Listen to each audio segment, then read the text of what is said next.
Assalamualaikum, Bu. Waalaikumsalam. Kamu Puput kan siswi kelas 12? Iya, Bu. Saya 12 IPA, sama dengan Syasha. Bagaimana kabar kamu hari ini, Puput? Kabar saya baik, Bu. Kelihatannya wajahmu sangat murung. Tampaknya ada sesuatu yang mengganggu perasaanmu ya, sehingga Puput datang menemui ibu. Iya, Bu. Tapi saya takut buat cerita sama Ibu. Oh, soal itu. Kamu tidak perlu takut, tidak perlu khawatir, Puput. Dalam konseling, ada kode etik yang menjamin kerahasiaan atas masalah yang kamu hadapi. Jadi, kamu tidak perlu khawatir. Ibu bisa menjamin pembicaraan ini tidak akan diketahui oleh orang lain. Jadi, Puput tenang saja. Oh, begitu ya, Bu. Iya, Puput. Baik, sebelum kita mulai membahas permasalahanmu, alangkah baiknya kita membuat kesepakatan. Kesepakatan waktu yang diperlukan untuk proses konseling ini, apakah 30 menit sudah cukup untuk melakukan proses konseling? Menurut saya sudah cukup kok, Bu. Baiklah, kita sudah menyepakati waktu yang digunakan dalam proses konseling ini ya. Nah, sekarang coba kamu ceritakan masalah yang sedang kamu hadapi, Puput. Jadi begini, Bu. Saya sedih banget. Akhir-akhir ini saya sering dimarahi oleh guru-guru. Sering dimarahi. Kenapa? Mungkin karena saya jarang mengerjakan tugas, Bu. Coba kamu ceritakan hal-hal apa saja yang membuat kamu tidak bisa mengerjakan tugas. Saya itu ngerasa bosan, Bu, belajar. Mulai dari jam 7 pagi harus belajar di sekolah. Dan setelah pulang dari sekolah, saya harus ikut les. Belum lagi saat pulang ke rumah, saya harus ngerjain PR, Bu. Begitu ya. Jadi kamu merasa bosan dengan aktivitasmu yang itu saja. Iya, Bu, benar. Kalau saya bosan, saya lebih memilih tidur daripada mengerjakan tugas. Saya juga tidak ingin terlalu lelah, Bu. Saya takut nanti saya sakit jika terlalu memaksakan diri. Saat Puput tidur lebih awal, apa kamu menggantikannya dengan bangun tengah malam atau bangun subuh untuk mengerjakan tugasmu? Tidak, Bu. Saya tetap bangun seperti biasanya. Jadi, meskipun kamu tidur lebih awal, kamu tetap bangun seperti biasanya dan tidak mengerjakan tugas. Iya, Bu.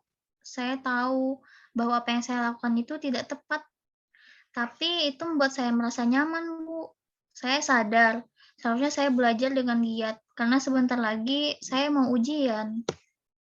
Nah, kamu mengatakan kamu harus giat belajar untuk menghadapi ujian, tapi kamu merasa nyaman tidur lebih awal dan tidak mengerjakan tugas. Iya, Bu.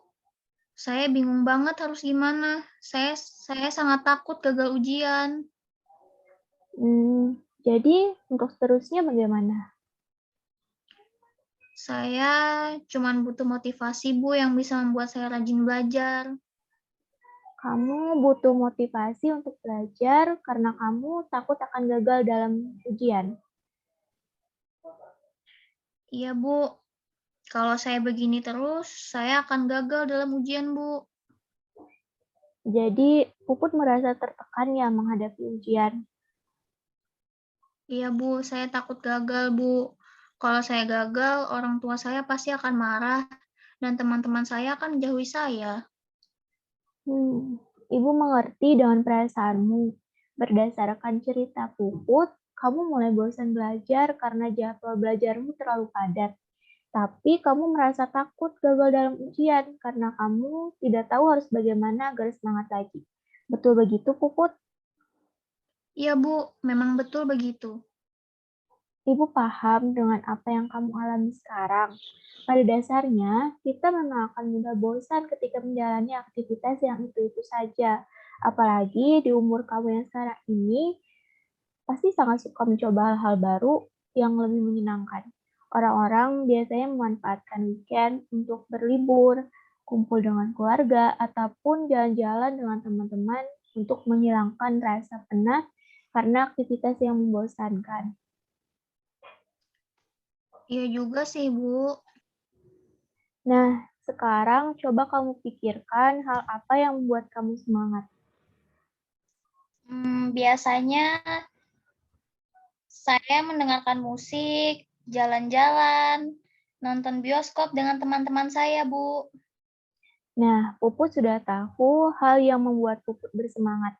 Jadi, apa rencanamu untuk menghilangkan kebosananmu dalam belajar ke depannya? Saya akan mengatur ulang jadwal belajar dengan baik.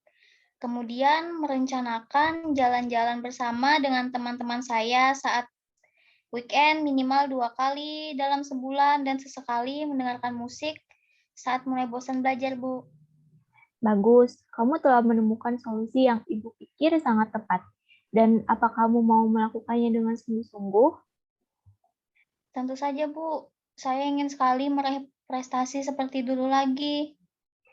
Ibu yakin kamu bisa. Kamu adalah murid yang berprestasi. Kamu tentu tahu apa yang terbaik untuk kamu. Baik, Bu. Saya senang sekali jika hal ini benar-benar bisa saya laksanakan dengan baik. Dan saya berjanji, Bu, akan lebih giat lagi belajar agar bisa sukses dalam menghadapi ujian nanti. Ibu sangat senang mendengar antusiasmu. Nah, apa masih ada hal lain yang ingin Puput sampaikan? Saya rasa untuk saat ini sudah cukup, Bu.